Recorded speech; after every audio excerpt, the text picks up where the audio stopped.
आखिर अच्छे लोगों के साथ हमेशा बुरा ही क्यों होता है, जो शांतिपूर्वक जीवन जीने में विश्वास रखते हैं। लेकिन कुछ लोग उनके इस शांत स्वभाव और सीधेपन का अनुचित लाभ उठाने का प्रयास करते हैं। जिस तरह जंगल में जो वृक्ष सीधे होते हैं उन्हें सबसे पहले काटा जाता है, वैसे ही समाज में जो लोग सीधे और सरल होते हैं, कुछ लोग उनका फायदा उठाने की कोशिश करते हैं और उन्हें कष्ट और नुकसान पहुंचाते हैं।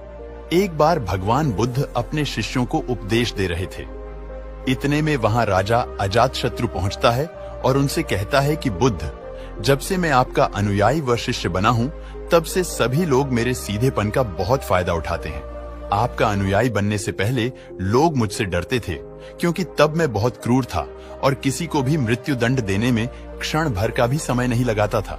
लेकिन अब आपका अनुयायी बनने के बाद न तो मुझे गुस्सा आता है और ना ही मैं किसी को सजा देना चाहता हूँ। अब मेरा मन इन कामों को करने को तैयार नहीं होता और मैं सभी लोगों को प्रेम देना चाहता हूँ, खुशी देना चाहता हूँ।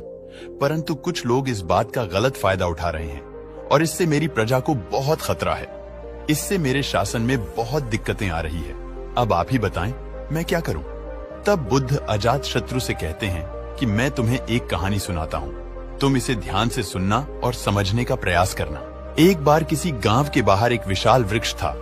उस विशाल वृक्ष की जड़ में बड़ा सा छेद था, जिसमें एक विषैला सांप रहता था। जरा सी आहट या हलचल होने पर या थोड़े से उकसाने पर वह सांप फुफकारता हुआ बाहर निकलता और हमला करके लोगों को डस लेता था। उस गांव के कई सारे लोग उस सांप के जहरीले डंक से अपने प्राण गंवा चुके थे। उस विषैले सांप के डर से उस गांव के सभी व्यक्ति उस पेड़ के पास जाने से डरते थे। एक बार एक बौद्ध भिक्षु उस गांव से गुजर रहा था। धूप में चलते चलते वह भिक्षु बहुत थक गया था। जब उसने उस विशाल वृक्ष को देखा तो उस वृक्ष के नीचे थोड़ा आराम करने की सोचकर वह उस पेड़ की ओर बढ़ने लगा। अपने खेतों से काम करके लौट रहे कुछ लोग जब भिक्षु को इस पेड़ की तरफ जाते हुए देखते हैं तो वे लोग उसे रोक देते हैं और भिक्षु से कहते हैं कि वहां एक बहुत बड़ा जहरीला सांप है। उसने बहुत से लोगों को डस लिया है। वह इतना खतरनाक है कि जो भी उसके पास जाता है वो उसे जिंदा नहीं छोड़ता। भिक्षु मुस्कुराता है और आगे बढ़ जाता है। पेड़ के पास पहुंचकर भिक्षु पेड़ के नीचे अपना आसन बिछाकर बैठ जाता है। थोड़ी देर बाद उस पेड़ की जड़ के छेद से सांप निकलकर फुफकारने लगता है। भिक्षु सांप की आंखों में देखता है और मंत्र का उच्चारण करने लगता है। तभी अचानक चमत्कार होता है और सांप भिक्षु से बोलता है, क्या तुम्हें मुझसे डर नहीं लगता? क्या तुम्हें पता नहीं कि यह मेरा इलाका है और यहाँ पर आने की किसी की भी हिम्मत नहीं होती? भिक्षु प्रेम पूर्वक सांप से कहता है कि इसमें डरने वाली कौन सी बात है? मुझे किसी बात का डर नहीं, ना ही मुझे मृत्यु का डर है और ना ही जीवन की लालसा है। तो फिर मैं क्यों डरूं? दरअसल तुम डरे हुए हो। तुम जो भी करते हो वह इसलिए करते हो क्योंकि तुम्हें डर है कि कोई तुम्हें मार न दे, इसलिए तुम दूसरों को डसते हो। सांप को यह सुनकर बहुत गहरा आघात पहुंचता है, क्योंकि उसने आज तक ऐसे व्यक्ति को देखा था जो उसे मारने की कोशिश करते रहते थे, उससे डर कर भागते थे। उसने आज तक ऐसा कोई भी व्यक्ति नहीं देखा था जो उससे न डरे। भिक्षु की इतनी बातें सुनकर सांप उनके चरणों में लेट जाता है और उनसे कहता है कि हे महात्मन, आप सही कहते हैं। आज तक मैंने जो भी किया अपनी जान बचाने के लिए किया, क्योंकि अगर मैं ऐसा नहीं करता तो लोग मुझे जिंदा नहीं छोड़ते। तब भिक्षु उससे कहता है कि तुम एकदम सही कह रहे हो, लेकिन एक बात हमेशा याद रखना कि एक दिन ये जीवन समाप्त होना ही है, तो फिर इसके लिए दूसरों की जान लेना कहां से उचित है? तुम इस जीवन की मोह से मुक्त हो जाओ और एकदम शांत हो जाओ और दूसरों के प्रति प्रेम की भावना से भर जाओ। इतना कहकर वह भिक्षु वहां से चला जाता है। सांप उस भिक्षु की बातों से बहुत प्रभावित होता है और वह तय करता है कि आज से वह किसी को भी नहीं डसेगा। वह गुस्सा करना, फुफकारना, काटना आदि सभी बुरे कर्मों को छोड़ देता है, लेकिन इसका उस पर उल्टा असर पड़ता है। पहले जो लोग उसे देखकर भागते थे, अब उसके सीधेपन का गलत उपयोग करने लगे। सब लोग उसे पकड़ते, उसे छेड़ते, उसे चोट पहुंचाते। अब सांप बहुत दुखी और हमेशा चोट से ग्रस्त रहने लगा। अब वह अपने जीवन के सबसे बुरे दौर से गुजर रहा था।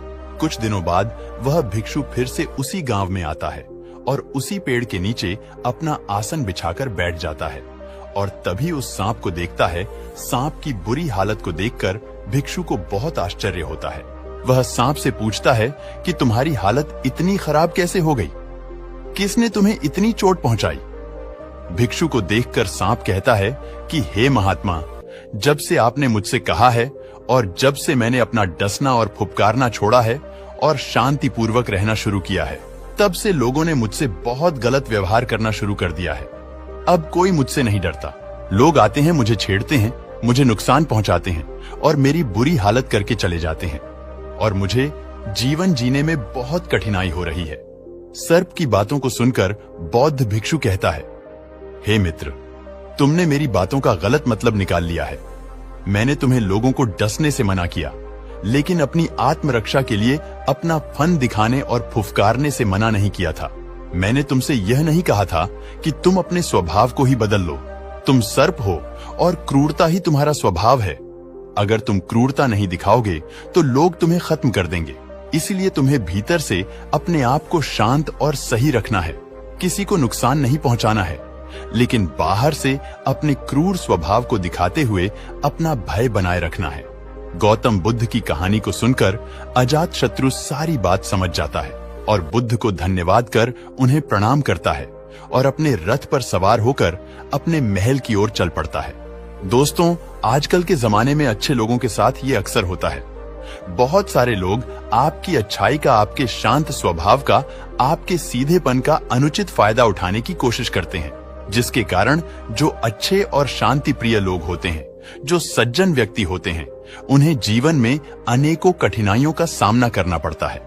गौतम बुद्ध की इस कहानी से हमें यह बात अच्छी तरह समझ लेनी चाहिए कि जो लोग आपकी अच्छाई और आपकी सज्जनता को आपकी कमजोरी समझते हैं और उसका गलत फायदा उठाने का प्रयास करते हैं, तब ऐसे लोगों को लिमिट में रखने के लिए, उन्हें उनकी औकात बताने के लिए आपको परिस्थिति के अनुसार व्यवहार करते हुए उन्हें जवाब देने की जरूरत होती है। ऐसे लोगों को डिसिप्लिन में रखने के लिए अगर आपको क्रोध करना पड़े तो आप क्रोध कीजिए, लेकिन कभी अपने अंदर के माइंड को प्रभावित न होने दें। जिस तरह एक अभिनेता किसी फिल्म में गुस्सा करने का अभिनय करता है, लेकिन अंदर से वह जरा भी गुस्सा नहीं होता, क्योंकि वह जानता है कि यह फिल्म का एक सीन मात्र है।